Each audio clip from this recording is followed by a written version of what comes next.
Good afternoon, good evening, good morning, everyone. Welcome to the Changing Face of My Name. I'm glad to be back with my guest, Carmen Turner. I'm excited she's going to join me today at a very appropriate time in today's climate.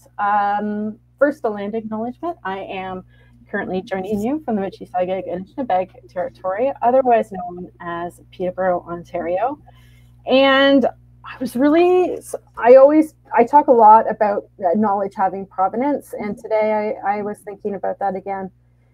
And a lot of it having to do actually with Black History Month, which I know is not necessarily connected to the land acknowledgement, but of the knowledge held therein. So funny story about me that a lot of people know is that I do wear wigs. I am bald underneath the hair. First time I've ever really said that online, but people that know me know that I do this. And when I'm asked about how I learn about that, I say there's tons of knowledge out there from Black women wearing wigs, and I am not the person that should be teaching you, because you can interact with them on TikTok or YouTube and they get paid for their knowledge. And that is the number one way that we could possibly show allyship, is by supporting women of color who can share their knowledge and keep their knowledge, and we can sit there and be quiet and learn. And so on that, I will pass it over to Carmen to introduce herself. I'm excited she's here. Thank you, Peggy, and thanks for sharing that and being so transparent. I love that vulnerability. So before I start, I just want to recognize that I'm on the traditional and unceded territories of the Coast Salish peoples, including the Squamish, Musqueam, and Tsleil-Waututh nations, and just honored to be here today. As Peggy said, so my name is Carmen Turner. I am a sustainability coach and consultant. I know it's an interesting combination, but essentially I've taken my over 20 years experience working in the field of what used to be called corporate social responsibility, now more known as sustainability, and in some cases ESG. And I've been working in natural resources, mainly in the mining sector, since I guess 2006 now. So was really fortunate to be involved in sort of the earlier days of sustainability and mining, when it was really booming, and or in an interesting time, getting a lot of external attention for the impacts, both negative and positive, and then needing people like myself, who I have a master's degree in sustainability and an undergraduate degree in environmental biology. So I was able to land at one of Canada's largest mining companies, Teck Resources, and help build the sustainability program from the ground up. And I was there, well, we were able to do a lot of work around science-based sustainability, which led to a very progressive sustainability strategy. And then I was there till about 2019, which is when I went out on my own as a consultant, and realized that consulting and advising from an external perspective only goes so far, because the role of the head sustainability or chief sustainability officer, or even sustainability manager or director, there's a lot of influencing, and there's a lot of introducing of new ideas. So it's not like a role that is well established, like accounting or engineering, where people kind of, they trust what you're saying. There's this professional bias. And so that's where I paired the advising with coaching and I guess mentorship, to help my clients understand that pushback and creating difficult conversations is part of the role, and not just because you've gotten pushback doesn't mean that that's no forever. You just need to find another way, and how to build your own capacity as a leader in this space, and your own growth, and really lean into that growth and discomfort a lot of the time too, to help create change and influence in your organization.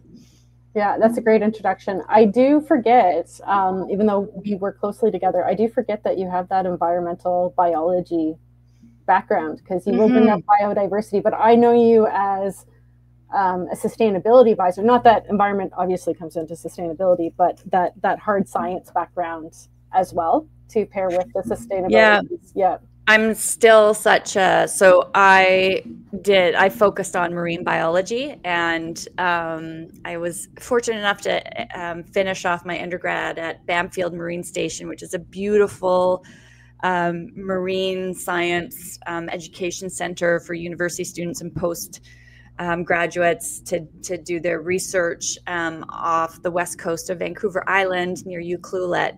And but I learned very quickly that I wasn't cut out to study snails or worms for the rest of my life. And that wasn't something that I was going to do. I really wanted to get into business. And that was really when, we were hearing success stories like IKEA and Nike and individuals creating change within organizations where they wanted to create positive impact and really do business differently. And I was like, that's what I want to be a part of. Yeah.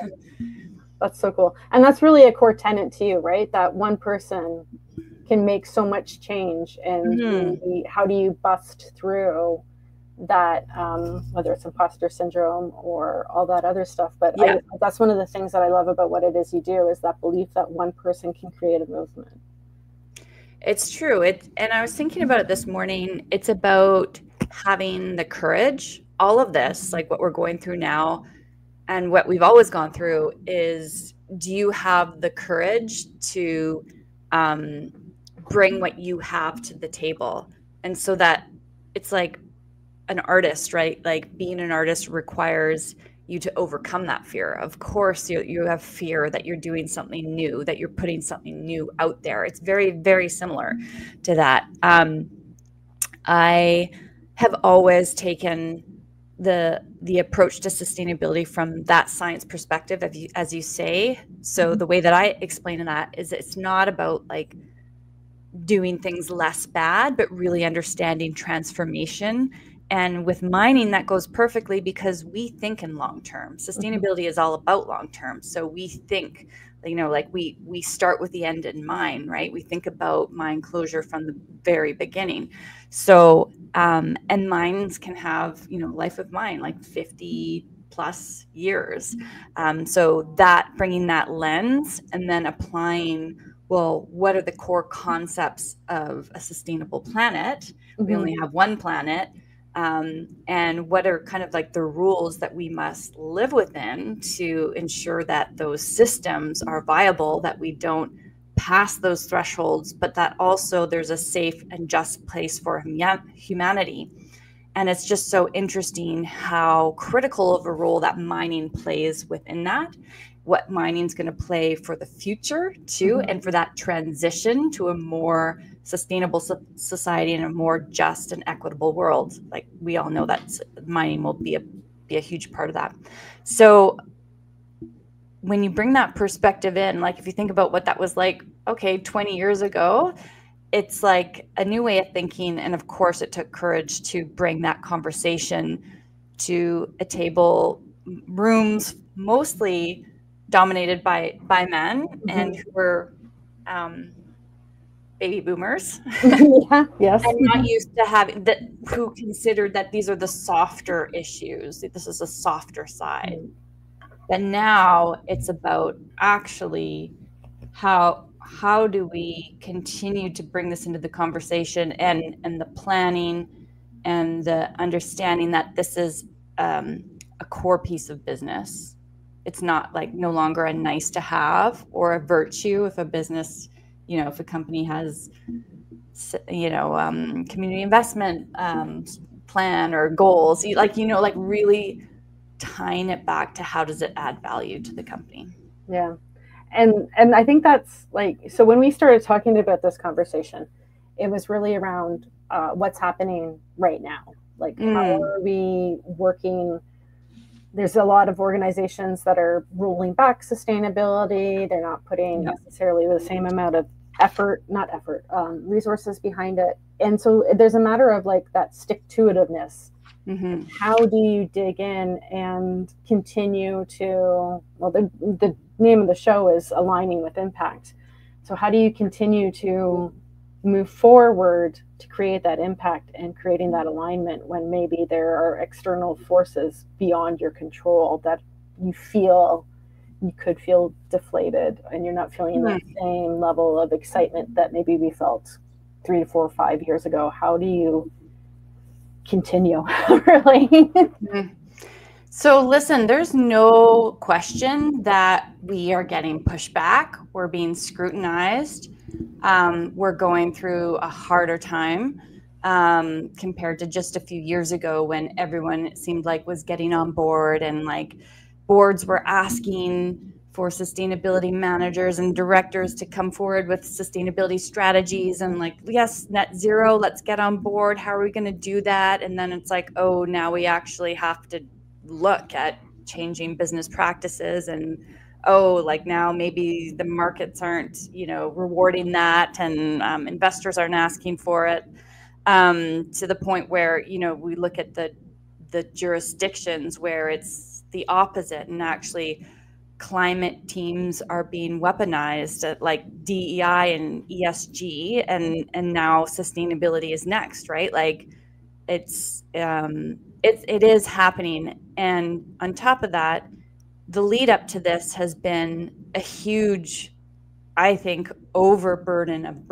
of reporting. So we look at requirements from the EU everywhere, emerging reporting requirements, and it's almost gone too far where people, the practitioners I've been speaking with have been like, it's taken away from the actual sustainability work that we're doing, the initiatives and programs. Now it's all focused on just meeting these reporting requirements. And that's not what it was intended to do either. So, and there's a couple of key conferences happening right now in sustainability. One is Globe in Toronto, and the other is Green Biz. And I know, I was watching some of the live video from Green Biz. This conversation is happening now to everywhere, which is really important, and to acknowledge, yes, this is happening. And at the same time, there's another way to look at it. It could be that it's like a shift in the market, or same idea that what's happening is like, no, we don't have to freak out. Yeah. But like, what can we do? So we're going through a hard time.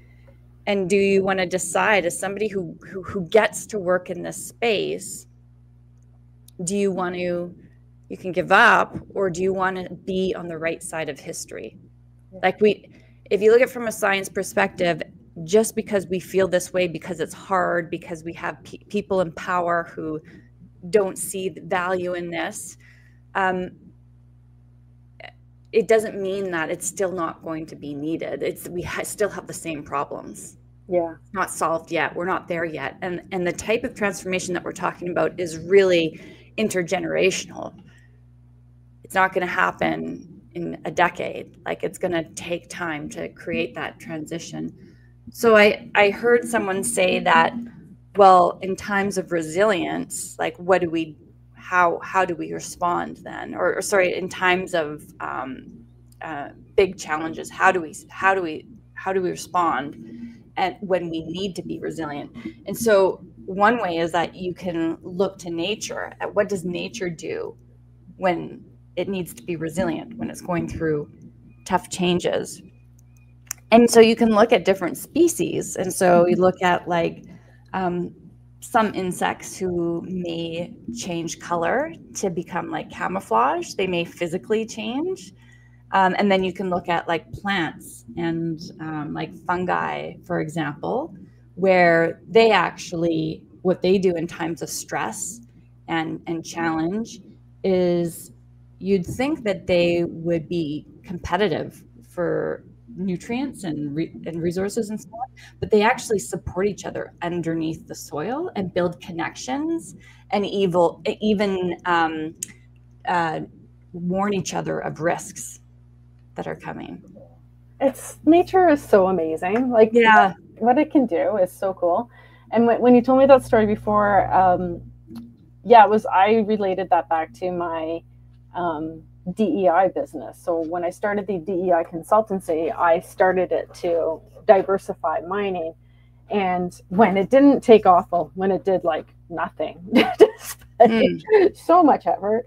And after I was back in a full-time role for a little bit, I thought, well, I still have a skill set. I just have to pivot the skill set to, has the goal changed? No, I still want to diversify mining. I still want to see a ton more women come in and join all ranks.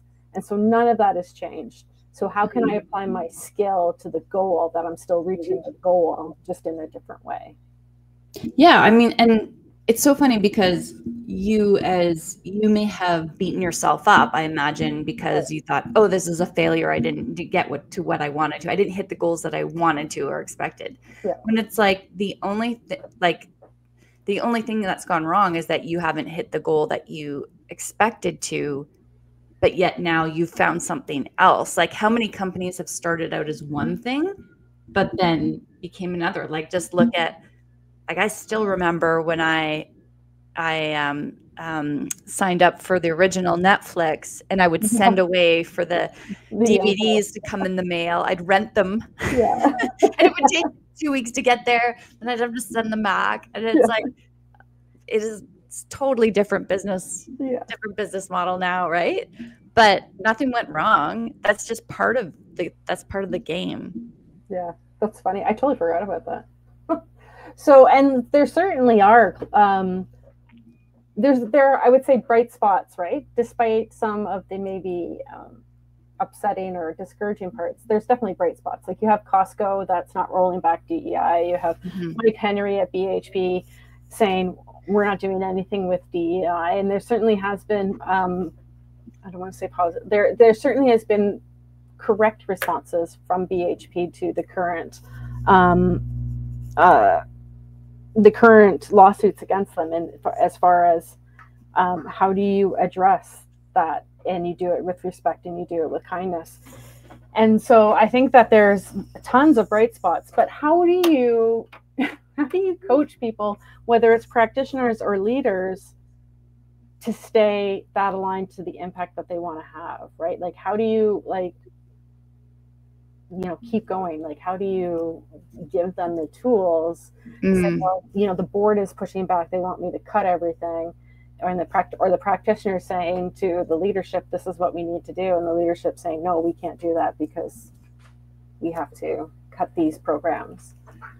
Yeah, I think part of this is that if you're going to be introducing a new idea or concept, or like pushing for change, because I don't want to just say it's for sustainability professionals or leaders, because it's actually, I think sustainability needs to move out of that group. Of course, we need those people for the expertise, but it's got to be like a lens of sustainability that's put on everyone, and people understand how they contribute to it and how it works in their role. So it's got to move out of the sustainability department into the key decision makers of the business and beyond. And so whenever you're creating change, you need to be a leader, and being a leader means growth, and stepping up and creating a vision that maybe others don't see yet. So, and then bringing people along with you. And no one's going to follow anyone that's pessimistic. Right.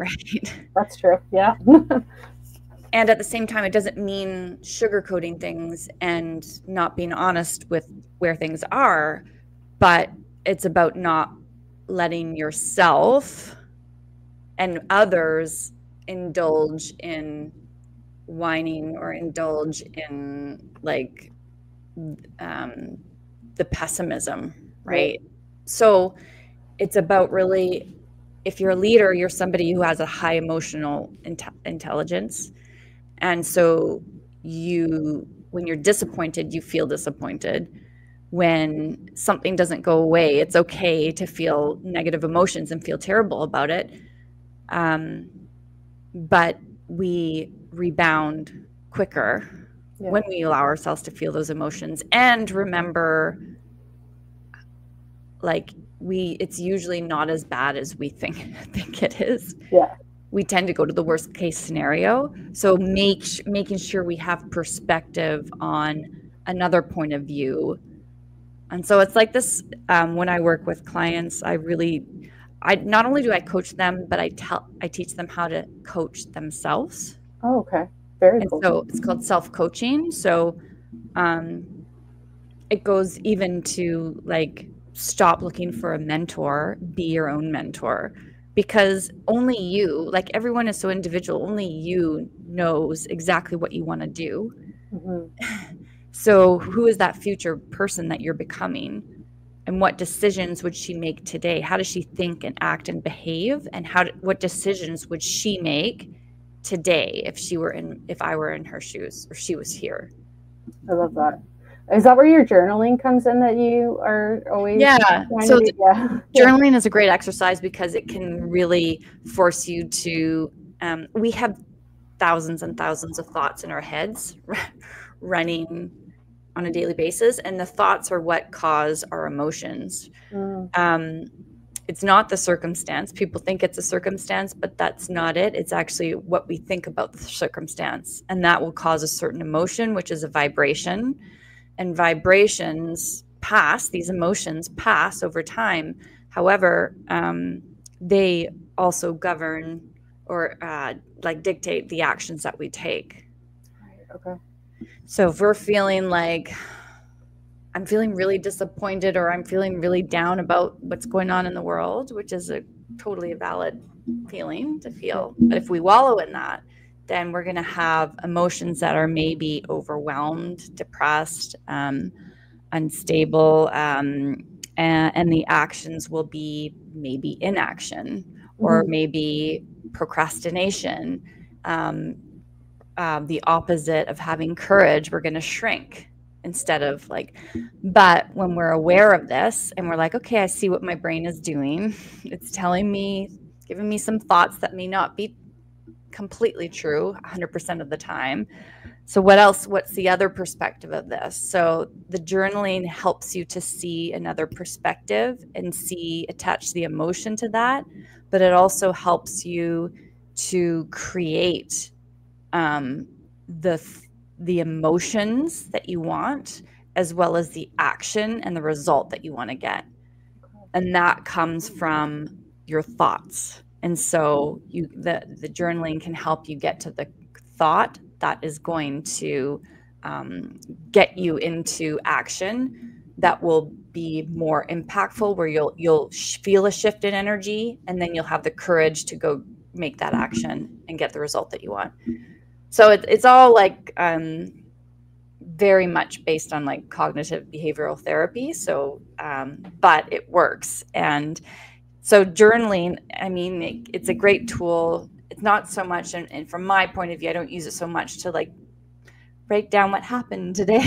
Yeah. So really, write in your diary when you were talking. Yeah, like your diary, which is cool if you do that too. I think it's a great way to document your life. But for me, it's really like, okay, there's so many thoughts going on in my head. I want to be onto my brain, because those are instilled like patterns of what society has given us, like in terms of, you have a role, what's your role in society, or like what you've learned. And the thoughts are often not true, but we just have these, misperceptions, or we have these criticism of ourselves, fear of what other people think, like all of these things that are going on repeat all day. And if we're not onto them, then it's like allowing our brain to just have a tantrum. And like, we would never do that with a toddler, just run wild. We have to have it contained, right? Yeah. Oh, okay. Like that's I know. I keep on saying I'm going to start journaling. I will at some point. I'm sure of it. But on the other side too. So like thinking about organizations right now, certainly the word on the street is that it's slow right now for sustainability for reasons. And I wonder if it's almost like relating that to, like, that organization needs to somehow journal out its feelings. And I don't know how that happens, but there is, like, things still need to move forward. They're still, especially if you're doing work in a global perspective, right? So, like, how does that look? Because there certainly doesn't appear to be other parts of the world that are like, no, well, we're going to give North America a break because no, like the climate crisis hasn't gone away. Yeah. We need people coming with solutions. We do, like, even in challenging times. And it's in these challenging times where we learn how to be resilient, where we go back to basics, like back to the, what are the resources that we've already developed? Okay, maybe we can't be spending right now, but like, let's go look at building capacity, going back to the basics. And that includes like digging into community with other like-minded people. So finding people who maybe are doing similar work to you, leaning into connection with them, kind of like that. How does nature respond to being resilient? It's really forming those interactions. And then, so there's a market adjustment happening in sustainability where a few years ago, it was like, the budgets are wide open. But now it's like constrained, and now we're getting critiqued for sure. So let's, again, like, whatever we're doing, it can't just be because it's the right thing to do, because those things don't survive in these times. So it may be that it's the nice thing to do, it's the right thing to do, but if it adds business value, what is that? And we want to make sure we articulate that all the time with those programs. So if we have, an initiative to hire, more people of color, if we have these goals for DEI, how does that actually strategically add value to the business? Why is that important? I know why it's important. It's an organization that's going to be more creative, have more ideas, have problem solving. It's not going to be undiverse where you only have one idea. I mean, I've been that's what my name was like a few years ago, right? Yeah. And how is that going? Not very well. Yeah. Well, I always think about, it goes back to that carbon question. Like, if I'm an operator and I can increase efficiency in the plant, increase throughput, recovery, decrease energy and grinding, then immediately that becomes a sustainability initiative.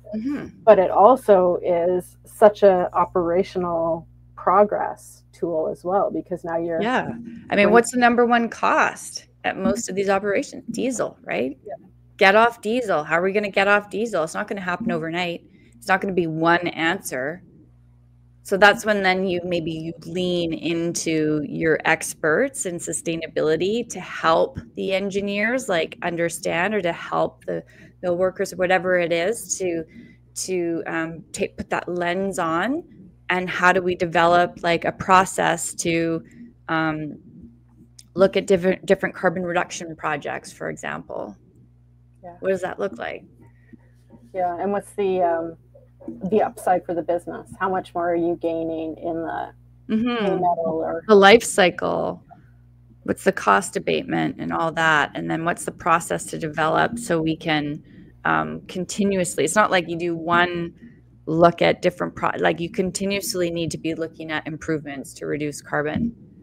Yeah, otherwise, they remember back in, was it 2020, 2021, when everybody was doing we'll reduce scope 3 by 100% by 2050. Well, how are you going to do that? Good question.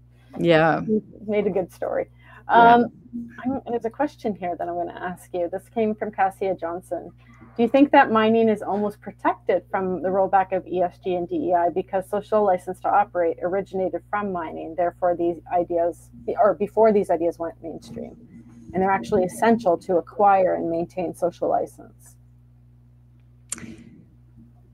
Well, I think that's a good point, and that's a good, it's almost like at the beginning, 20 years ago, because being such a high impact industry and the stakes are high, if you don't have social license, if the community is against you and you it stops operations, then you're going to feel it financially, of course. And then also the financial impact of like tailings disasters, for example. So yes, but in economic downturns, certainly we always see sustainability in all programs across the board take a cut too. So there is impact, and from what I'm hearing from others in the industry, there is that standstill of like, what's going to happen? Oh no, there is that fear. But absolutely, mining's always been like, you can't it would be hard to imagine that companies would completely get rid of it. Yeah, and I think that I always look at things, I try to always look at things in a very 360-degree view. And it goes back to like my market intelligence days. So, for example, with the price of gold being somewhere ridiculous, if that makes it through to the projects and it goes into development, so if it's going through like a flow-through share types piece in Canada, then yeah, there's still money coming into the industry. It's when it gets stuck and held in that safe commodity place where it can get challenged. But we're still going to need copper and all those industrial metals as well, and all of those still need to progress and have social license to operate and continue to. Because if there's one thing that always I don't understand why some people maybe don't agree with me, but if there's one thing that is always going to derail your project, it's social license to operate. And if your sustainability, community engagement, your like all of your ESG is in order, then you have an easier community acceptance, right? So all of that needs to combine into the story of getting a project off the ground without much resistance too, which we've seen in many jurisdictions. Either like a community can completely stop it for years. Is that really what you want, or do you want to get to operation? Absolutely. So very cool. And so community, like how do we do that? How do we stay in our community, but we don't get down into the negative? Because that's one piece too, right? I think we've all probably been in that organization where you're complaining and everybody hates it, and nothing ever gets better because you're stuck in that down cycle going forward, right? I remember so we all have like ups and downs in our career as well too, and there are cycles along with cycles as well. There are down cycles and up cycles, and I remember feeling very stuck and very much feeling like a victim. And this was kind of before I actually consciously had the tools of understanding that I'm in control of my own thoughts and how I want to feel, no matter what the circumstances. So even though maybe the circumstance wasn't great at work, I was I would let myself indulge in woe is me. This is all out of my control. Look what's happening to me. If it were only like this, then I could, move forward. And that wasn't the case at all. Like I actually could still move forward despite where I was and what was happening externally to me. And it was through working with a coach where it was like, what is it that you actually want to do? Like, so just if you can get to a place of where you feel safe and secure in your emotions, and like the world is not ending today. You're okay. But what is it that you want to do? Because we forget to ask ourselves that. So what's the impact that you want to make? What is the work that feels so aligned to you right now that you want to do? And then who else out there might be interested in the work? Who should I be talking to? And if you can just think of 3 people and then connecting with those people and like, hey, I've been thinking about this and I hear you're a great person to talk to. What do you think? And having that conversation, and they may be like, oh, that's not really what I want to do, but you should talk to this person. And like always getting like the who do I need to talk to? We've talked about this before. Yeah. Who do I need to talk to about this? People are always willing to help and always want to contribute. And that's where it starts. And then always like pushing that forward. but making sure, like, this is where the journaling comes in too, or what if it's like 5 minutes in the day, sitting down with yourself and is like, okay, I know, like, these are all the terrible things going on in my head right now and the thoughts, and I feel like this, but get that out. Like, but what is it that, like, I want to do? How do I want to feel? And what do I need to think to do that? Yeah. And then, connecting with those people, getting outside of our box, like going to the networking events again that are in like the area of what we just had a Supply Chain Canada event. And it was so great. I've got another Women in Sustainability event next week that I'm going to, like, connecting with people who are like-minded. And chances are there's a lot of people who are feeling the same way as you are. Yeah. And I do think that's like the benefit of LinkedIn, really, is that you can connect with all kinds of people. And generally, like, I could say I know, call it 10 people that work in marketing in my name, right? Mm-hmm. And there certainly has been times where we come together and we chat, and it might be 3 or 4 of us. But I do think that one of the things that you are always the proponent for is asking for who else can I talk to about this? Right? Yeah, that kind of goes back to, sorry, you had a question around like, how do you know, what do you do when your leadership is no longer aligned, or you're not no longer aligned? So I was thinking about this, and I think you need to, what's really worked for me is never ever being in a spot where all your eggs are in one basket, for lack of a, and not to be like, oh, I got to be like 1 foot out, 1 foot in. Like, you can be fully invested in a company, but you should always be connecting with other people, like what's going on. Like, that's just good for your career, right? Yeah. So, and then having opportunities having different, I kind of call it creating different options. Like, whether it's creating a new project in your role, or whether it's creating a new opportunity at another role somewhere else, external, or in your department, like something for growth where you're creating multiple pathways forward so that you create more options for yourself. Because if you only have the one option where your role is, like, you don't have a choice. If you have 2, then it's a dilemma, right? But if you have multiple options, then you have, or if you have multiple offers happening, basically, then you have options. Well, that's when you start to feel stuck too, right? Yeah. So when you focus on things that aren't in your control, you get stuck because you can't change them. Whereas if you focus on something that is in your control, which is networking and creating that community and talking to people that have similar roles as you, or whatever that is, then you begin to feel that progress because you're focusing on stuff you can change as opposed to not. Exactly. So then things start to move forward too. So one more question for you.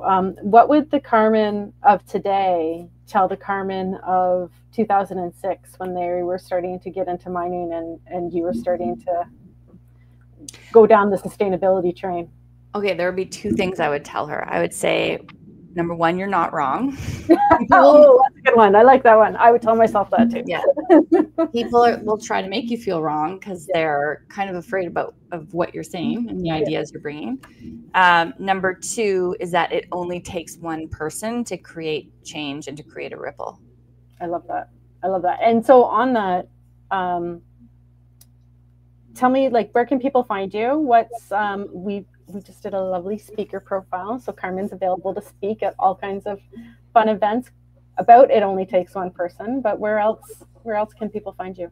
Yeah, well, I am on LinkedIn. You can find me on Instagram.